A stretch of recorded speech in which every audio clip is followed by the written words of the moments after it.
आशा व गटप्रवर्तक महिलांची विविध मागण्यांसाठी निदर्शने भर उन्हात महिलांनी फोडला टाहो। सांगली जिल्ह्यात कार्यरत असणाऱ्या आशा व गटप्रवर्तक महिलांमुळे शहरी आणि ग्रामीण नागरिकांना आरोग्य सुविधा मिळतात, मात्र याच आशा गटप्रवर्तकांचे गेल्या काही महिन्यांपासून मानधन थकलेले आहे। मात्रा ॲप हे दिवसा व्यवस्थित चालत नाही, त्यामुळे नागरिकांचं कुटुंबियांची भरण्यास अडचणी येत आहेत। सदरचे ॲप दुरुस्त करावे, थकलेले मानधन त्वरित देण्यात यावे या मागणीसाठी आशा व गटप्रवर्तक महिलांनी जिल्हा परिषदेसमोर आंदोलने करीत निदर्शने केली। भर उन्हात जोरदार घोषणाबाजी करून परिसर दणाणून सोडण्यात आला।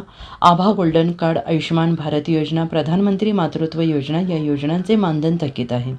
केंद्रीय राज्यमंत्र्यांनी लोकसभेत मानधन वाढीच्या घोषणेची तात्काळ अंमलबजावणी करण्यात यावी। जिल्हा परिषदेतील भविष्य निर्वाह योजना लागू करावी। केंद्र सरकारकडे नोव्हेंबर महिन्यापासून मानधन थकीत आहे, ते तात्काळ देण्यात यावे। अपूर्ण कामावरून मानधनात केली जाणारी कपात त्वरित थांबवण्यात यावी यासह अनेक मागण्या आंदोलनातून करण्यात आल्या।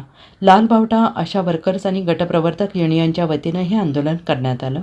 या आंदोलनात उमेश देशमुख, मीना कोळी, हनुमंत कोळी, लता जाधव, सुरेखा जाधव यांच्यासह महिला मोठ्या संख्येनं सहभागी झाल्या होत्या। महाराष्ट्रामधील आशा आणि गटप्रवर्तकांचं आज राज्यभर आंदोलन आहे। याच्यामध्ये या सगळ्या आशा वर्करना एक मात्रा ॲप दिलेलं आहे आणि त्या ॲपवर कुटुंबाची माहिती भरायची आहे, परंतु हे मात्रा ॲप दिवसा कुठल्याही प्रकारे चालत नाही आणि हे रात्रीची सगळी माहिती या सगळ्या आशा वर्करना भरावी लागते आणि ती माहिती भरल्याशिवाय यांचं मानधन मिळत नाही। असे सगळे प्रकार आत्ता या ठिकाणी व्हायला लागलेले आहेत। गेल्या नोव्हेंबर महिन्यापासून केंद्र सरकारनं मानधन दिलं नाही।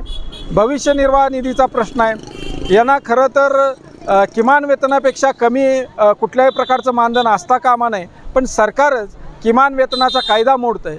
ह्या सगळ्या मागण्या घेऊन अनेक दिवसापासून आम्ही आंदोलन करतो आहोत। आज ही जिल्हा परिषदेसमोर याच मागण्यासाठी आंदोलन केलेलं आहे। सरकारनं या सगळ्या मागण्यांच्याकडं जर गांभीर्यानं पाहिलं नाही आणि जर मागण्यांकडं लक्ष दिलं नाही तर आम्हाला भविष्यकाळामध्ये सरकारच्या विरोधात तीव्र आंदोलन उभा करावं लागेल, हा इशारा आम्ही आपल्या माध्यमातून देत आहोत। Bureau report, SBN Marathi, Sangli.